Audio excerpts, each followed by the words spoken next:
С началом 2019 года возобновился спортивный сезон во многих видах единоборств. После насыщенной предсезонной подготовки ингушские спортсмены очень успешно начали свои выступления. Муса Евлоев стал победителем на международном турнире по греко-римской борьбе в Германии. Ингушский танк в свойственной для себя манере досрочно завершил все свои схватки и в очередной раз подтвердил, что не зря возглавляет мировой рейтинг по греко-римской борьбе в весовой категории 97 кг.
Муса Евлоев боролся на международном турнире в Германии.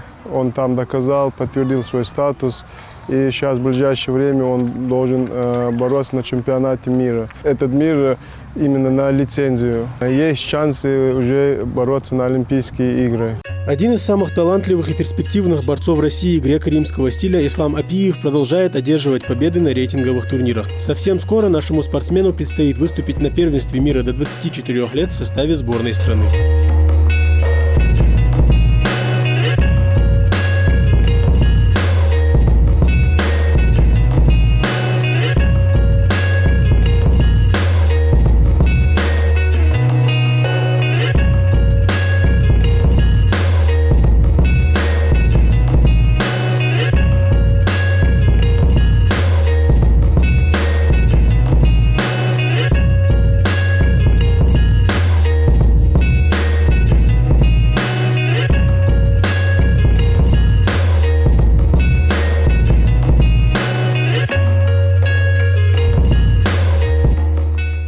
Апиев Ислам тоже сейчас будет готовиться до 24 лет чемпионат мира.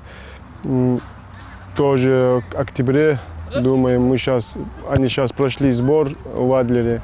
Будем сейчас над ошибками работать и готовиться к чемпионату мира до 24 лет. Ну, Ислам сейчас молодой, ворвался в сборную команду России. Он стал чемпионом мира среди молодежи, до 24 лет стал чемпионом Европы. Под Дубном третий был, чемпионат России вторым был. Очень перспективный. Я думаю, есть у него большие шансы попасть тоже на Олимпийские игры. Для этого он должен, самое главное, верить в себя. Если будет в себя верить, значит, есть шансы попасть на Олимпийские игры. Успешными выступлениями отличились и юниоры. На первенстве мира по греко-римской борьбе Мухаммад Евлоев завоевал серебряную медаль, а следом уже в спартакиаде Байсар Евлоев взял бронзовую медаль.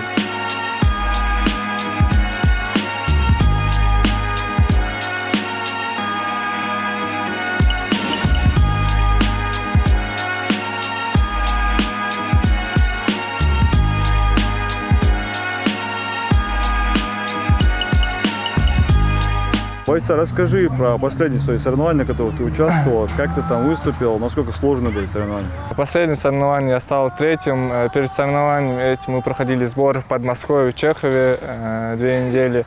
Первые 2 схватки я выиграл, полуфинал проиграл и за третий тоже выиграл. Сейчас мы проходим сбор дома. А если говорить про спартакиаду, Байсар, насколько сложно у тебя там соперники были ли соперники, с которыми ты раньше встречался? Да, там все, которые я встречался, были, но там особо так много людей не было, чисто с округов 1 человек был.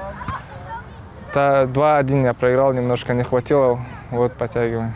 Вот если говорить про тренировочный процесс, подготовительный тренировочный процесс, сколько у тебя тренировок в неделю и как ты себя чувствуешь? Сейчас после спартакиады мы немножко отдохнули, сейчас потихоньку вот так втягиваемся по одной тренировке. Ну, в дальнейшем начнем делать 2 тренировки. Последние результаты у нас были на первенства мира. Там у нас участвовали два воспитанника клуба: Ади Ахмад, Батаджу Ахмед и Юлой Мухаммад.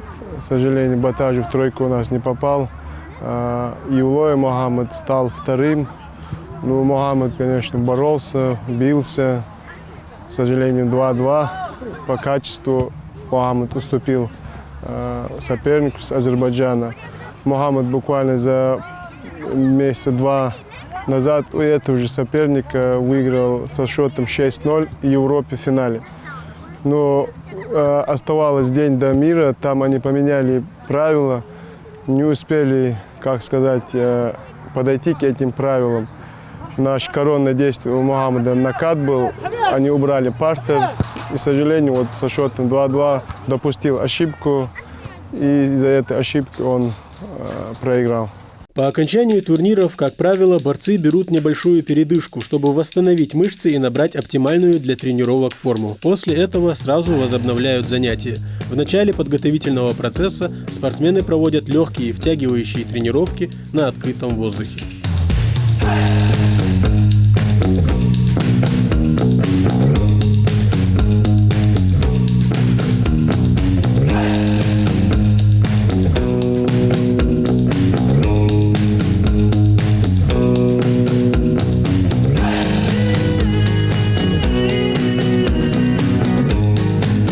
Ахмед, расскажи, как у тебя проходит подготовительный процесс, к каким турнирам ты готовишься? Вот на прошлой неделе мы отдыхали. Вот на этой неделе мы вышли уже на тренировки. Тренировки такие более втягивающие, пока без больших нагрузок. Сейчас у нас в конце сентября должен пройти Кубок России в Владимире. Вот к нему и готовимся. А вот сколько у тебя тренировок, Ахмед, в неделю? Вот, и если говорить про тренировки, да, на открытом воздухе, вот сколько чувствуется разница тренировок здесь и внутри зала? Ну вот на воздухе намного лучше. Футбол это такие.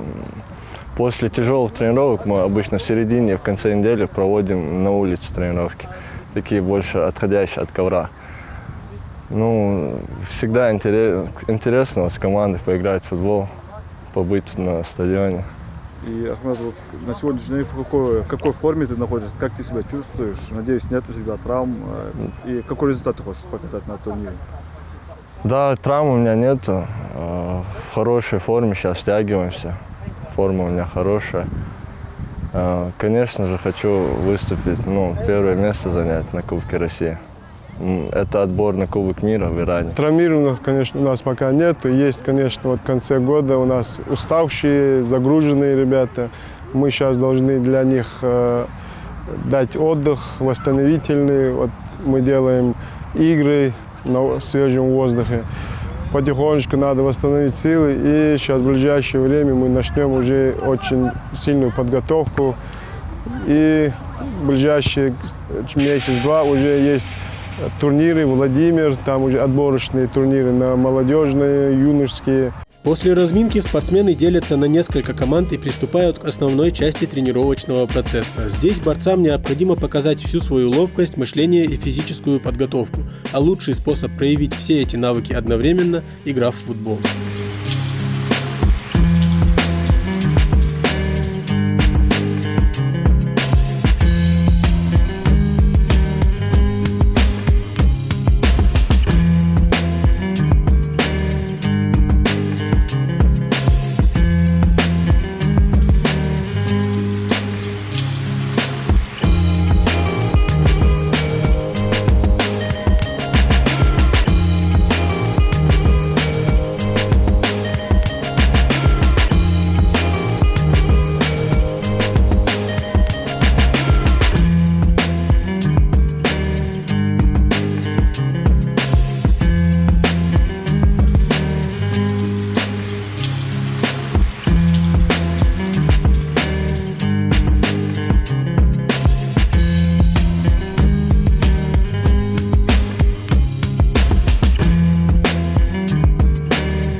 Амир, ханзе подготовка, мы что ютшин, вас тренировка получим, кера тренировка, что мы что уж. Подготовка, Ади Ахмад, Йох Троицкий, каждый день тренировка же, физия, тренировка же ждет хоть стабильно. Отцовс Ари идет тренировка, вы же что на задней тренировке, но что чувствуете разницу? Да, ханз душно елыш, погода же их елыш, но все равно елыш нагрузка, как обычно, хайох. Халам, холодно, среду, субботу, Руслан, воздуха, игра хам, лика, душный он, да, холходач, с двух, среду, субботу, игра. А так, понедельник, вторник, четверг, пятница, тренировка, шковерта. А с хайфору, мы что Амир, состояние, мы что травм хамия. Да, я стал хамяться, алхамдулилlah. Состояние дики, форм дики, тренировка, жежим дат хадаригиш. А ты хотел же турнира, мало результатов без бахати, может выступить для Архова? Первый матч я безым был. Иншаллах, первый матч я на отдых даригиш. Зелем состояние, мы что стагнуждина, мы тренировка что йох, Ари уже тренировка смелчок, накрыл шанс. Состояние дики, так как после отдыха восстанавливающий, едука акцент. Основной старт уже в сентябре-октябре готовится к Дамуга. Азера игровой тренировка, лично основном пока идешь, подтягивающий футбол, сейчас мелчок, интерес в ему тренировки. Разнообразие мое, только автоход тренер ковер, Москва, Волошка, погода же душная, знаете, среда, суббота, ликхучо. А с ближайших турниров мы Латвию жуга и настрой мы штиять. Дамуга настрой, первый волны настрой. В сентябре Дамуга, конец. А за Шейли, он участвует в холодном турнире, но поддержку Шейли, вот страна. Отдох, команде корт вялче, сум кам хайч, новый, это кило кам хайч, где хаехо. Хотелось турнира мало результатов без вас. Дамуга, конечно, первый вообще в планах, да. Спортивный клуб Ади Ахмад был основан в 2014 году. За столь короткое время представители этого клуба успели принять участие на турнирах мирового уровня. На сегодняшний день в этом зале тренируются чемпионы России, победители первенств Европы и мира по греко-римской борьбе.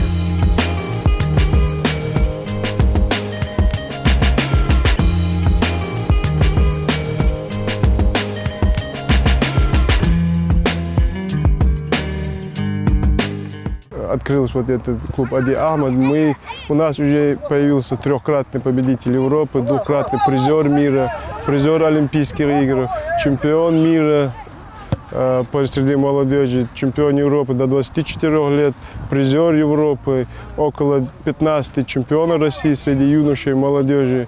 Но я думаю, это большой результат для нас, именно у нас молодой клуб, и тем более мы сейчас развиваемся, мы сейчас в ближайшее время открываем филиал спортклуба Ади Ахмад в Назране, в 6-м школе. Мы выезжали, смотрели с директором Рукетом, разговаривали. Вроде она пошла навстречу. Жители Ингушетии очень рады, что открываем такую секцию. И в ближайшее время будем смотреть и наблюдать. Вот насколько важны именно такие спортивные клубы нашей республики? И на сегодняшний день сколько у вас детей тренируется в зале? Вот именно мы с руководством разговаривали, Харсием Алиханом говорили, что именно клубная система для нас, для нашей республики очень важна. Это стимул для ребят, для тренеров. У нас сейчас 3 клуба таких явных, которые могут показывать результаты. Вот Ади Ахмад, Кушт и Чингис.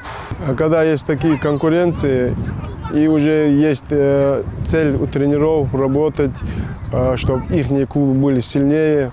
И вот таким образом, если будем развиваться эти клубы, конечно, хотелось бы, чтобы эти клубы еще больше появлялись у нас. Если будут 5, 6, 7 клубов, значит, еще больше стимула для ребят. И, конечно, для всех ребят создаются условия, уезжать на сборы, на соревнования.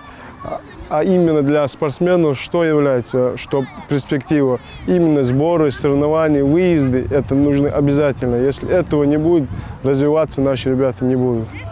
Руслан, если говорить про детей, насколько перспективные дети в зале тренируются? Сколько детей, то есть младших детей у вас в зале? И какая цель вообще стоит перед клубом? У нас, конечно, очень много ребят, около 200 ребят. Именно мы по всем школам от города Сунджи, у нас 4 школы уже открыть, именно филиалы клуба Ади Ахмад. И, конечно же, у нас задача какая? У нас задача, чтобы именно из этого клуба у нас вышли олимпийские чемпионы. Это наша основная задача. Да, Эндели, эту задачу мы выполним. Мы для этого работаем.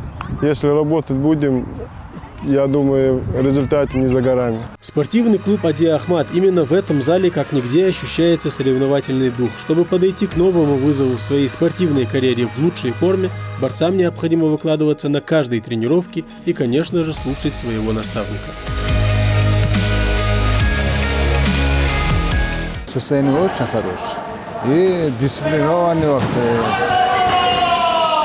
Стараемся все сделать. Они стали героями. Ну, они хорошо выступили вообще. И молодежь тоже подростки хорошо идут. Уже видно. Все постепенно. Они набираются, и опыт набирается. И особенно молодежь.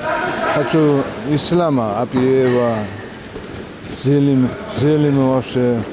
Ну, они Чечо, Эвлу, Батажо. Шансы есть, да? Есть шансы. Шансы есть. И шансы всегда есть. В преддверии любых соревнований наши борцы проходят несколько этапов подготовки. Вначале спортсмены проводят сборы за пределами родного зала, где работают над функционалкой в течение нескольких недель. Ну а вторая часть подготовки продолжается уже в зале, где наши борцы работают над технико-тактическими действиями.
В отличие от вольной, в греко-римской борьбе запрещены проходы в ноги, но от этого соревнования не становятся менее зрелищными. На тренировках можно часто увидеть красивые броски в исполнении борцов. Выглядит все это очень эффектно, и нередко на турнирах спортсмены прибегают к таким неожиданным приемам. Но лучше самому посмотреть и убедиться.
После отработки каждого из тактических элементов наставник дает указания, чтобы борцы немного отдышались, но это не значит, что они садятся на ковер и отдыхают. Напротив, ни одна минута тренировки не может быть потрачена впустую, поэтому передышка – понятие достаточно условное перед тем, как начать отрабатывать новый прием.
Видим, что в греко-римской борьбе с каждым годом появляются новые лица. Радует то, что в Ингушетии уже есть свои победители чемпионатов мира, Европы и первенств планетарного масштаба. Но это для наших ребят далеко не предел. Завоевать звание чемпиона мира и Европы невероятно сложно, но еще труднее защищать его. И для того, чтобы добыть заветное олимпийское золото, наши спортсмены приложат все усилия.